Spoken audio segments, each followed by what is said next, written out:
Hey there, thought I'd film another video. This time we're in Scotland. This is we're at St. Andrew's Church in Fort William in Scotland. It's kind of fun doing an episode from here. The architecture here is just amazing. It's the only time I've had a few minutes to myself to put on another episode, but this one's just as important as the others. This episode happened when I first started listening to the Holy Spirit, not really wondering if I'm hearing Him clearly or not. But this story takes place in Longmont. I don't know, maybe 20 years ago, and it was the first time that the Lord had me do something in public, which my ego department didn't care for so much. But here it goes. Here goes the story. See what you think. So we were meeting. My office was meeting at a coffee shop, and we were going to have the leader of the organization was going to speak at the coffee shop. So we all kind of walked over to the coffee shop, and we all walked in, and we're getting our coffees, and I was the last one in line to get the coffee, and everybody was sitting down getting ready to listen to our leader speak. And I finished getting my coffee. I turn around, I take one step towards my group on the other side of the coffee shop. There's people everywhere. And the Lord stops me dead in my tracks and says, "Pray for that guy." And I look to my left, and there was a guy in a wheelchair. I'm like, "Oh, Lord, right here? Right now?" He said, "Yes, I want you to pray for the guy in the wheelchair." And I'm like, in front of everybody? Gosh, Lord, really? So I did it. I turned around, I went to the guy, and I knelt down to him in a wheelchair. I said, "Hey, the Lord has asked me to say a prayer for you. Would you mind if I do that?" And the guy says, "No." I said, "You don't mind?" Or "No prayer." He said, and he just said no like this. He was like, "No, no." I'm like, "Okay." So I stand up and I turn around. I take one step away from him. And the Lord said, "Are you turning me away?" I said, "No, Lord." So I turned back around. I took another step towards the guy, and I knelt down, and I said, "Listen, I'm with that group over there. I'm going to pray for you from over there, or I'm going to pray for you here. But I'm going to pray for you no matter what. So if you don't mind, I'd like to pray for you here." And he just kind of grunted. He didn't talk much or at all. So I knelt down in front of him with my coffee, and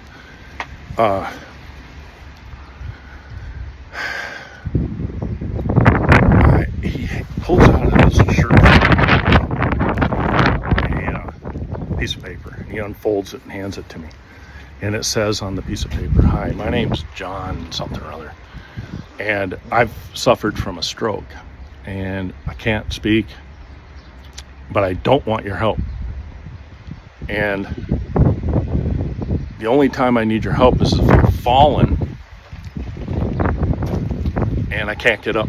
Then you can help me get up into my wheelchair." I'm like, "Okay." So I fold up the piece of paper and I said, "Okay, thank you, John." And I shove it back in his pocket.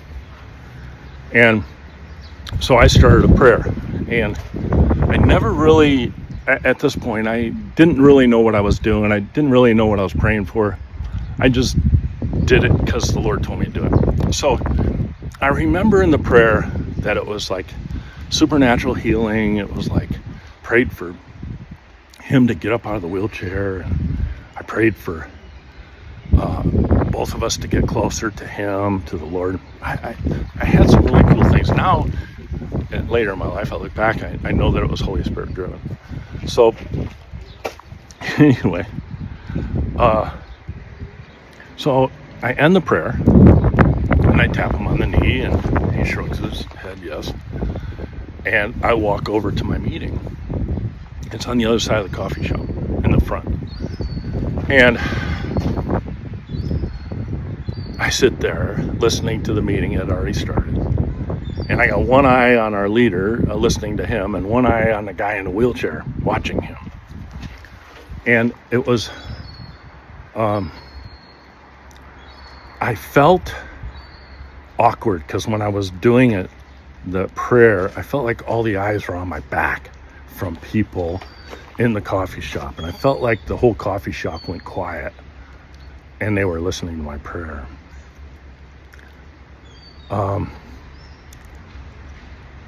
But as I was sitting there watching the fella in his wheelchair, finishing his coffee, he's done with his coffee. I can tell he's looking around for either a bathroom or leaving. But what happened next was something that impacted me, and I gotta act it out a little bit here. So let's try this. I think that'll work if you can still hear me. So he's in his wheelchair, and he's sitting down, and he's got his coffee cup. It's empty. So he's sitting there, and he starts to get out of his wheelchair, and he goes like this, standing up. It was like he was doing an exercise. He's doing this, and all of a sudden he stops and he walks normally walks over to the trash can, throws the coffee cup away, and walks back to his wheelchair and sits down. And I'm like, did I just see that? He had like the quivers when he stood up, and it all went away. And I'm like, because remember, I had never prayed in public for anybody, for even myself, anybody. This was the first time the Lord had me do it. And I'm like, did I just see that? And the guy starts wheeling his wheelchair coming towards me to go out of the door. The guy comes up, and you're gonna have to excuse my language, but I'm gonna say exactly what he said. He's wheeling towards it, and he's picking up speed towards the front door, and he looks directly at me, raises his right fist and says, "Fuck yeah," like that. I could not believe it. I could not believe what he said. He spoke clearly, and he clearly could walk from his wheelchair to the trash and back. And I wasn't positive that he could have done that prior to the prayer. So it really kind of threw me for a loop. So I open the door for him, and he leaves the coffee shop. I sit back down, and we're listening to the meeting. And the meeting finishes. And I'm following the gals that I was with in the meeting. I was following them back to the office. And I asked a few of them, I said, "Hey, what did you think about that guy in the wheelchair?" And the first gal said, "What guy?" I said, "Didn't you see me go kneel in front of the guy and pray for him?" She said, "No, Trace, I didn't." Huh. I said, "Okay." So I checked with the second one in line as we're walking back. I said, "Hey, did you happen to see the guy in the wheelchair?" "No, I didn't see anybody in a wheelchair." And I'm like thinking, did I imagine all this? I asked the third gal, "Did you see the guy in the wheelchair and see me pray for him?" And she said, "No, I didn't see that. When that happened?" And I explained each one of them when they wanted to know what happened. I want to explain it to them. And they wanted me to tell them the story. But I really think this episode is super, super important. Because remember, I am just fresh out of my 1.0. 2.0, first couple years of my 2.0, my feelings are all mixed up inside of me from the previous episodes. But I started feeling more complete, like a puzzle was starting to come together. And it was only half together, maybe, in my heart, inside of me.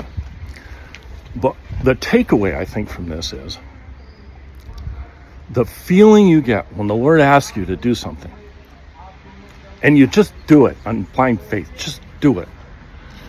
I didn't align it to the Word. I didn't know about that stuff. I just did what He said to do. Now, I really felt like He asked me to do this for my own, for Him, obviously, for healing, and for me, for listening to the Lord. Anyway, I can't think of the word, but it's being a good student and listening well and just having blind faith, right? To be able to do something like that. And I think it really taught me, the word is obedience I'm looking for.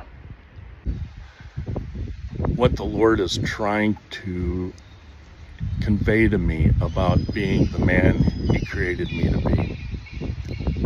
I think is the lesson here. And as I go on with my walk with the Lord, things start changing inside of me. Next video is on deliverance of some things that I needed help with. But I'll never forget the guy in the wheelchair at the coffee shop. It was just simply amazing. So I'm going to end here, and thanks for being with me today. That was a real fun episode in Scotland, of all places.